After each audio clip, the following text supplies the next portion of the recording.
तो किसी मित्र ने ये प्रश्न किया कि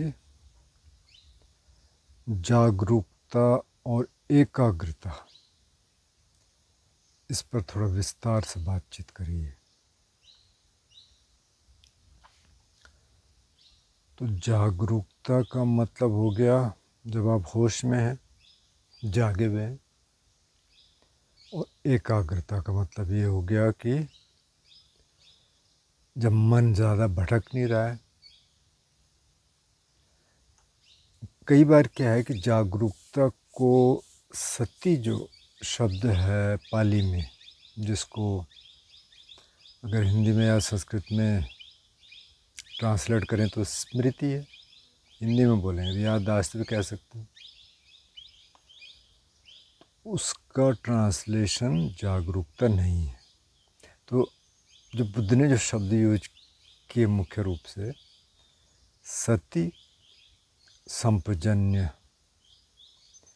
एकाग्रता और बाकी आप जानते हैं समाधि इत्यादि। अब जागरूकता कहाँ से आया? तो जागरूकता का भी बुद्ध ने प्रयोग किया जागरिको, पाली में हो गया जागरिको, कि जागा हुआ है, बस इतना ही। अब जाग गया, अब उसके बाद क्या करना है? तो जागरूकता तो है ही है, बिना जागरूकता के तो आप कर नहीं सकते कुछ भी।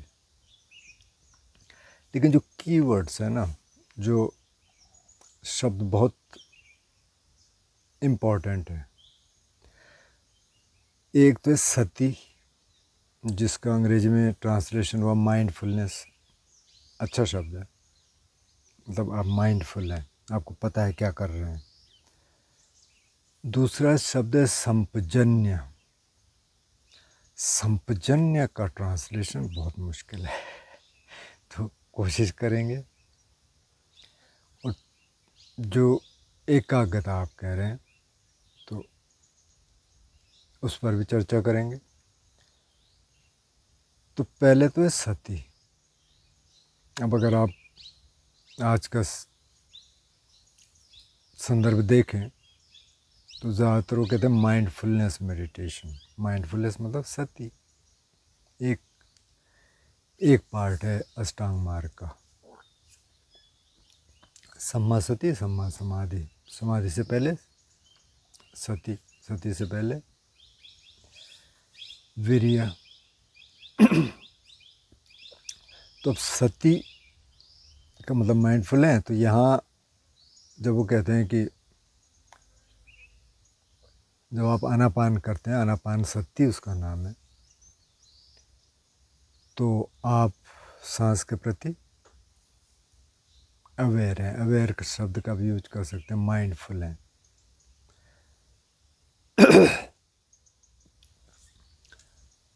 अच्छा, दूसरा शब्द जो है संपजन्य। तो सती आपको कुछ कुछ तो मालूम ही है कि माइंडफुल हैं। तो माइंडफुल का मतलब क्या हो गया यहाँ?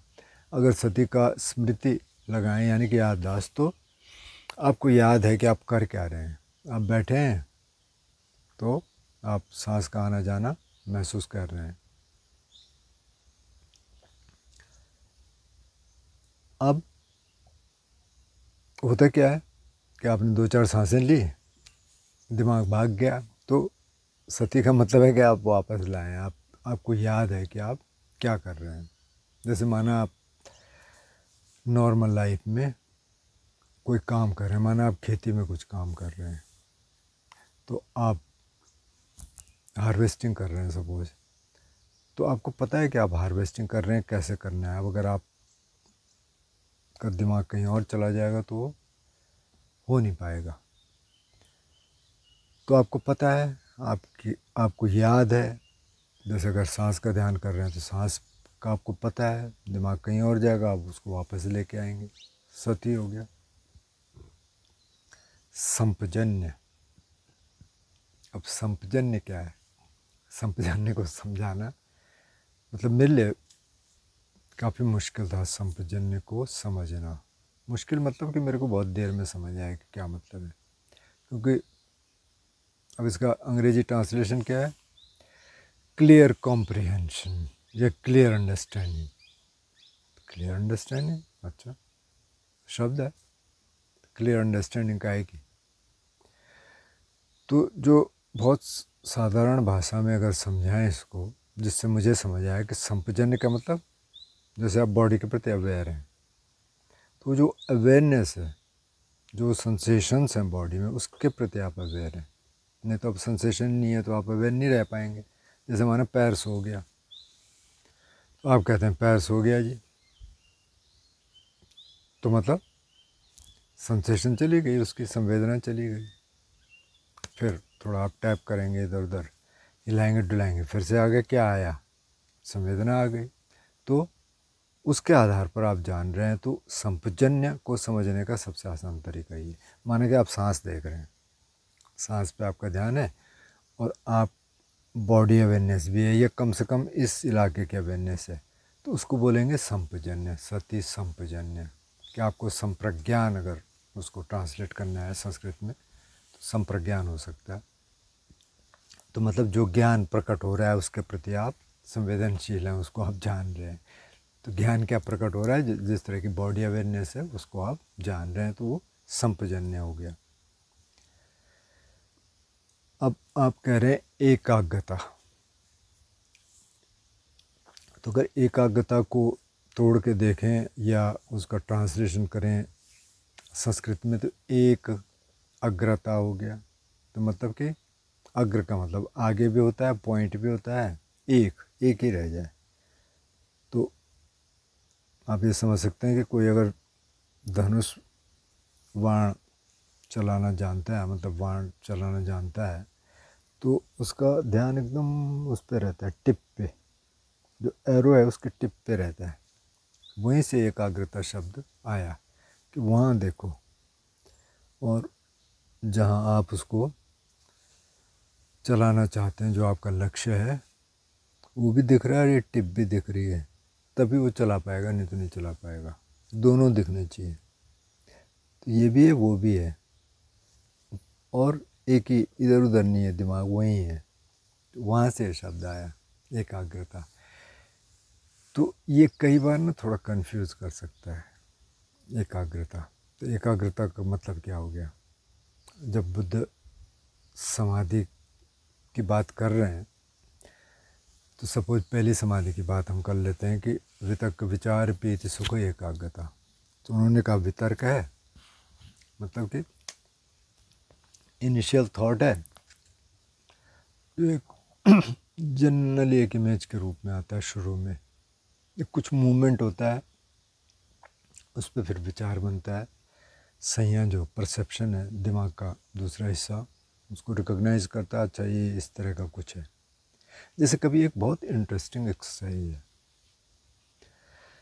जो मैं कर रहा था और मुझे बहुत सरप्राइज हुआ। कभी आप देखना, जैसे माना कुछ एक तरह के विचार चल रहे हैं, कुछ एक तरह की कल्पना चल रही है, आप कुछ करना चाह रहे हैं। सपोज आपका ये विचार है कि आप कहीं एकांत में रहना चाहते हैं, कोई हर्मिटेज बना के, या कैसे भी आप ऐसे जीवन जीना चाहते हैं जैसे जिन सज्जन ने पूछा वो भी ऐसे चाहते हैं। और वो चलेगा, बीच बीच में आएगा, कहाँ ठीक रहेगा, इस तरह का ठीक रहेगा, उस तरह का ठीक रहेगा, ठीक है। अब कई बार क्या करना, अभी अलग अलग रूप में आएगा ना, कभी किसी जगह का होगा, कभी किसी जगह का होगा। आपने कोई जगह देखी कहीं, आपको लगा हाँ यार ये ठीक है, उस तरह के विचार चल पड़ेंगे। तो कभी ये देखना कि अभी कुछ आया नहीं, एक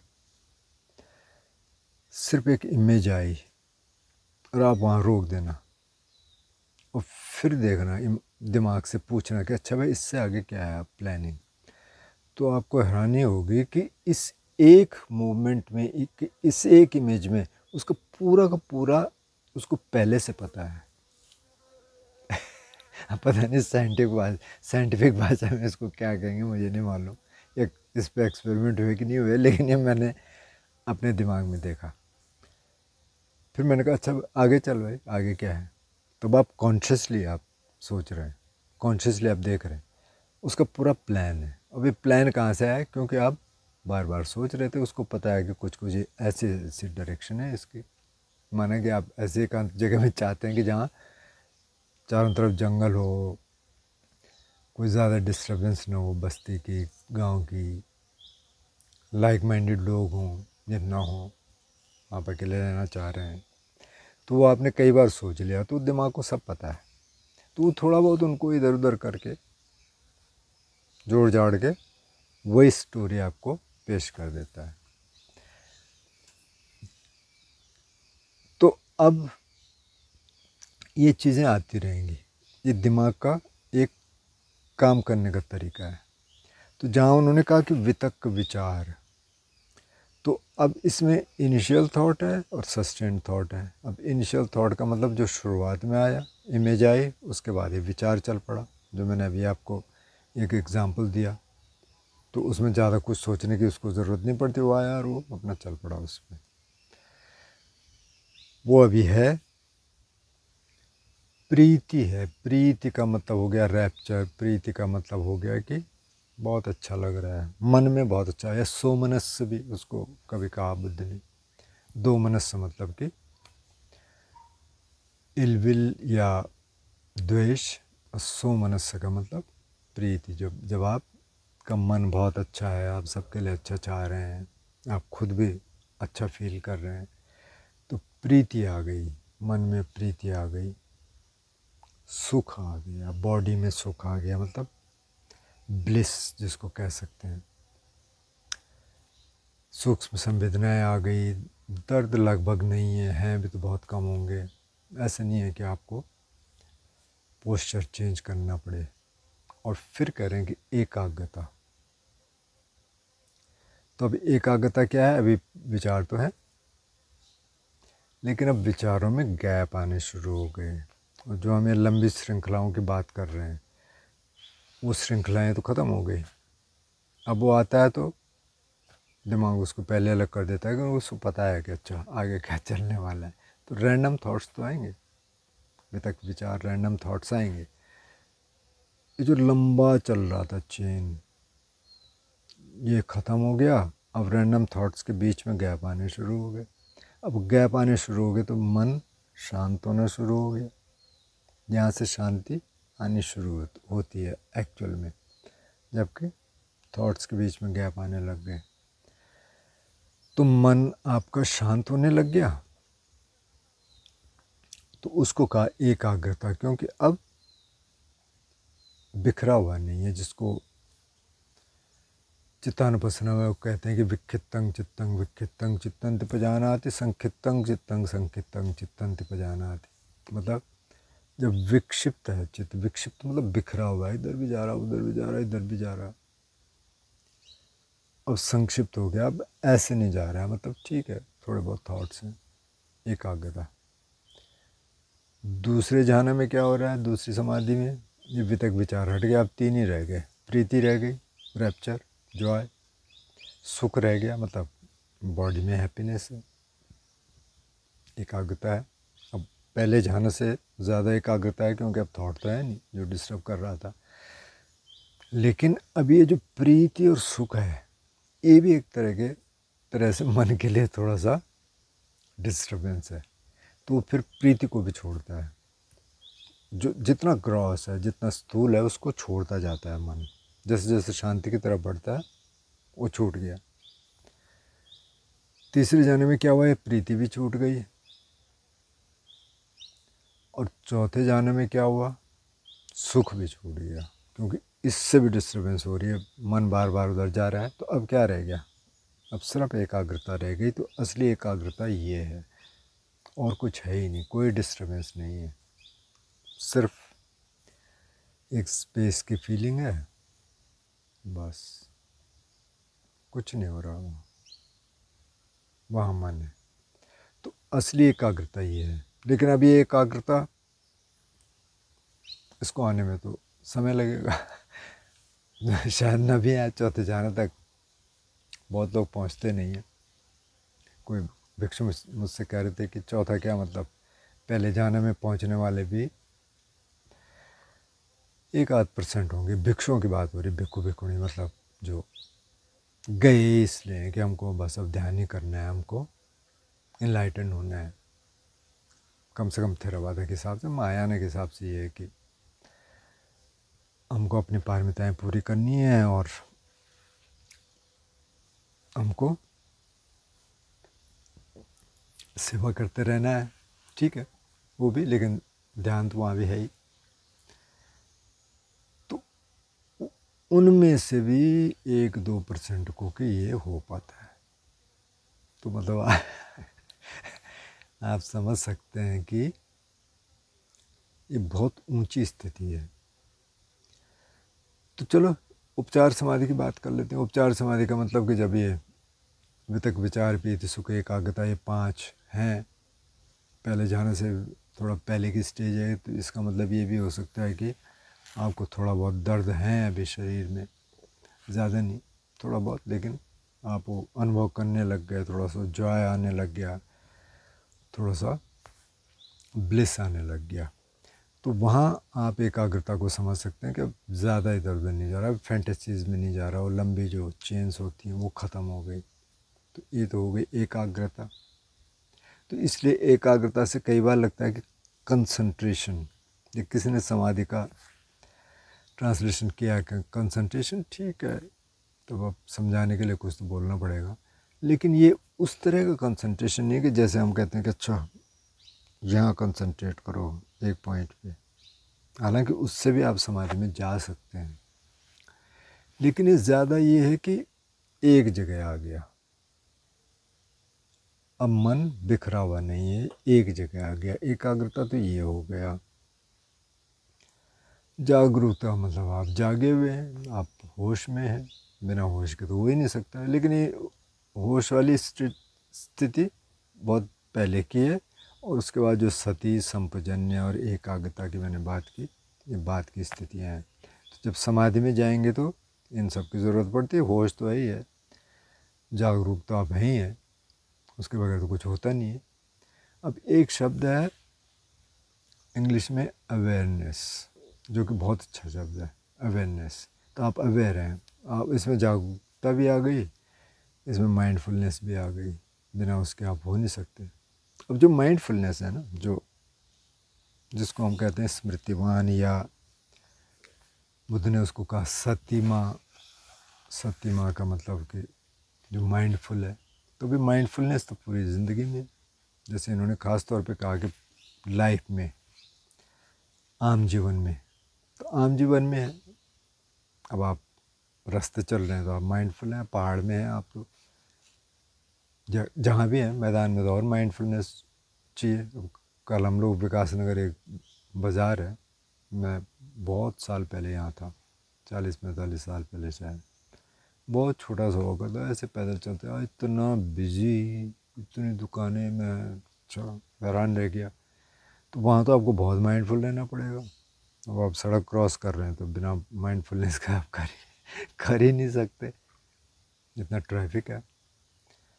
वैसे सड़क पे चल रहे हैं, माना सुनसान सड़क पे ही चल रहे हैं आप, या सुनसान रास्ते पे ही चल रहे हैं, तो माइंडफुल है ना, उसके बगैर तो आप चल नहीं सकते। तो एक तो आपको पता है कि आप चल रहे हैं, एक माइंडफुलनेस तो ये, दूसरा आपको पता है कि अच्छा क्या है, इधर पत्थर है, इधर कांटा है, इधर कुछ और है, या सड़क पे है तो अच्छा इधर से स्कूटी आ रही है, उधर से कार आ रही है, उधर से ट्रक आ रहा है, अच्छा कैसे देखना है, अच्छा थोड़ा डिस्टेंस है, ख़ास तौर पे इंडिया में।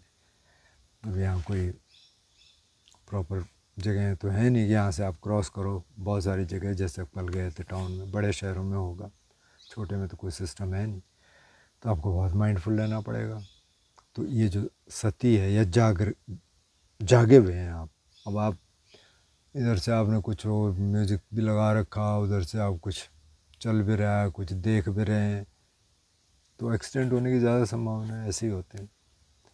तो वहाँ आप जागे हुए भी हैं, सती भी है, माइंडफुल हैं, नहीं तो उसके बगैर आप चल नहीं सकते। अब वहाँ एकाग्रता नहीं हो सकती। तो एकाग्रता कहाँ होगी, जहाँ आप कुछ काम कर रहे हैं। तो जहाँ आप कुछ काम कर रहे हैं, माना आप किचन में कुछ काम कर रहे हैं, कुछ सब्ज़ी काट रहे हैं, कुछ और कर रहे हैं, तो वहाँ आपकी एकाग्रता, अच्छा सब्ज़ी काट रहे हैं। अगर एकाग्रता नहीं रही तो कई बार कई लोगों का होता है कि उंगली कट गई तो उंगली दो तरीके से कट सकती है, या तो चाकू बहुत तेज़ है, या तो आप अवेयर नहीं थे, मतलब अवेयरनेस की कमी से ज़्यादा होता है। तो अगर आप वहीं हैं तो उसके चांसेस कम है कि आपका हाथ कटेगा। क्यों कटेगा? या आप कुछ और कर रहे हैं, कोई कील ठोक रहे हैं, अब अवेयर नहीं है तो कील आपके हाथ पे लग गई। एक बार मेरे भी लग गई थी पूरे अंगूठे पे, यहाँ शायद इस पे लेफ्ट पे, अभी तक भी उसकी सेंसेशन आती है, जब कई साल हो गए उस पर लग गया। मतलब एक्सीडेंटली भी हो सकता है, लेकिन अगर अवेयर रहा जाए तो ये चीज़ें थोड़ा ठीक तरह से कर सकते हैं।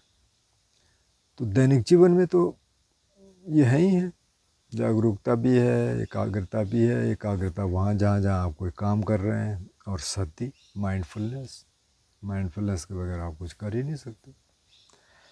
आप किताब पढ़ रहे हैं तो माइंडफुल हैं, चल रहे हैं तो माइंडफुल हैं, कुछ खाना खा रहे हैं तो भी अनमाइंडफुली आप खा सकते हैं, फिर भी आपको चबाना तो पड़ेगा। थोड़ी बहुत माइंडफुलनेस रहेगी, ज़्यादा रहे तो बहुत अच्छा है।